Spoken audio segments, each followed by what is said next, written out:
Ikaze mwese kuri Nkerabigwi TV aho mudukurikiye muherereye hose mu gihugu cy'u Rwanda, abadukurikira muri diaspora, abari hano ku mugabane wa Afurika, abari mu bihugu bigiye bitandukanye muri Afurika, bari Mozambique, abari Zambia, bari mu mijyi nka Lusaka, bari Malawi, ndabizi ko mudukurikira muri benshi, reka mbifurize ibihe byiza. Ni inkuru y'inshamugongo igeze kuri Nkerabigwi TV, ni inkuru navuga ngo ibabaje, ni inkuru y'umugeni wari ugiye gusezerana aho yishwe n'impanuka. Nk'uko ndi kubikesha ikinyamakuru umuseke.com baratubwira ko iyi mpanuka yabaye kuri uyu wa gatandatu. Ni impanuka urebye ku ifoto bigaragara ko rwose ni imodoka ya Toyota Hiace, iyi modoka benshi bakunda kwita twegerane. Ni imodoka ubona ko yangiritse bikomeye mu buryo navuga ngo yari impanuka ikomeye. Urabona ko yangiritse rwose, yaba igice cy'inyuma nta kirahure namba gisigayemo. Bana ni imodoka kabisa ubona ko yangiritse. Nguko nuko uti byagenze gute rero? Ni mu karere ka Rulindo. Iyi modoka rero yahitanye umugeni wari ugiye gusezerana nk'uko ubuyobozi bwabibwiye ikinyamakuru Umuseke. Ni impanuka yabaye kuri uyu wa gatandatu tariki ya 14 Gashyantare mu mwaka w'2026 ahitwa Rukore. Ni imodoka yarimo umugeni, ni ukuvuga umukobwa na bamwe mu bo mu muryango we bari bamuherekeje rero ubwo bari bagiye gusezerana kuri kiliziya ya paruwasi ya Rulindo hariya mu majyaruguru y'u Rwanda. Ni amakuru yemejwe n'umunyamabanga nshingwabikorwa w'umurenge wa Tumba Dusabe Areni, ariko avuga ko nta byinshi yavuga kuri iyi mpanuka, ariko abwira Umuseke ko amakuru bamenye ari uko umugeni yahise apfa. Umuvugizi wa polisi ishami rishinzwe umutekano w'umuhanda Superintendent of Police Kayige Emmanuel yabwiye Umuseke ko iriya mpanuka yabereye ahitwa Gashoro, aho umushoferi ngo yananiwe gukata imodoka kubera umuvuduko yariho, imodoka ikubita umukingo igusha urubavu, ari nabyo byatumye iriya modoka yangirika. Ati hapfuye umuntu umwe, hakomereka abandi bantu 9 byoroshye. Ati bamwe bagiye kuvurirwa ku bitaro bya Nemba, abandi bagiye ku kigo nderabuzima cya Tumba.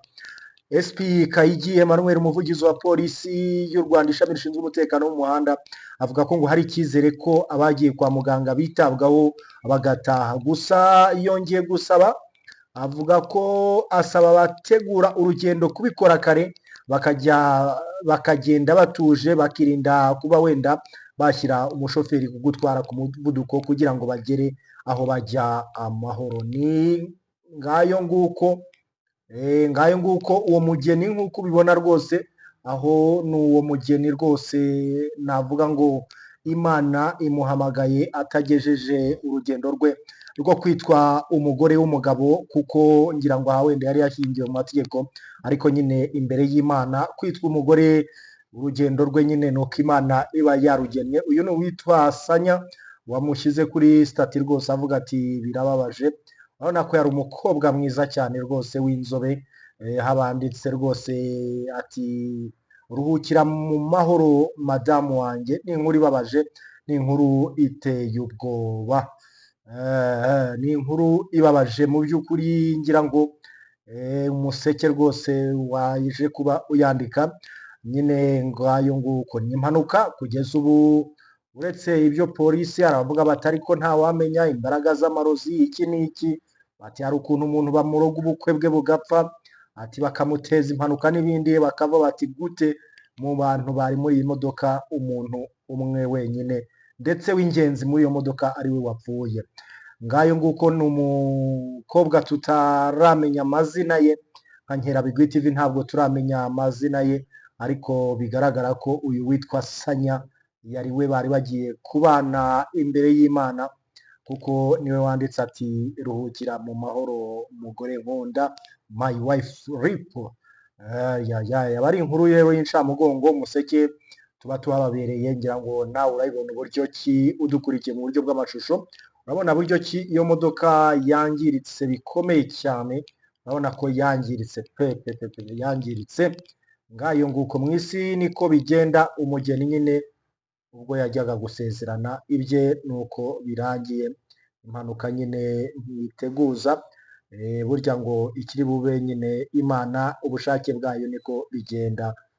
Reka twifurize umuryango wa nyakwigendera gukomera, ariko nanone twifurize uyu muvandimwe nawe ubuze umugore ku munsi w'ubukwe. Aba ari inkuru ibabaje, aba ari inkuru igoye kwakira, cyane ko aba yarakoze byinshi. Aha ngaha ngira ngo gupfa ku munsi w'ubukwe, umuryango warateguye, warashatse ibyo kunywa, warashatse ibyo kurya, baba barakoze buri kimwe, ariko nyine Imana yo igira imipango yayo.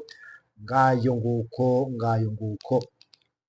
Ni inkuru ibabaje, ariko nta kundi nyine, nta kundi mu isi niko bigenda, tuyibamo turi abagenzi. Reka twifurize nyakwigendera iruhuko ridashira, Imana imutuze heza.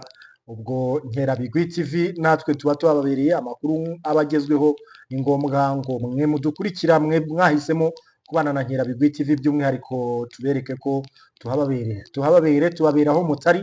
Niyo ntero ya Nkerabigwi TV, kandi aba ari amakuru yizewe Nkerabigwi TV iba yacukumbuye mbere yuko yabagezaho. Ngiyo inkuru y'uwo mugeni. Ubwo hagati aho ngaho nyine mbifurize ibihe byiza. Niba utarakoze subscribe, mwibutse ko aka niko kanya ngo ukore subscribe. Niba kandi udakora share, kora share, ushyireho comment, ubundi Nkerabigwi TV mubane. Reka umuryango wa nyakwigendera tuwifurize gukomera, kandi nyakwigendera aruhukire mu mahoro.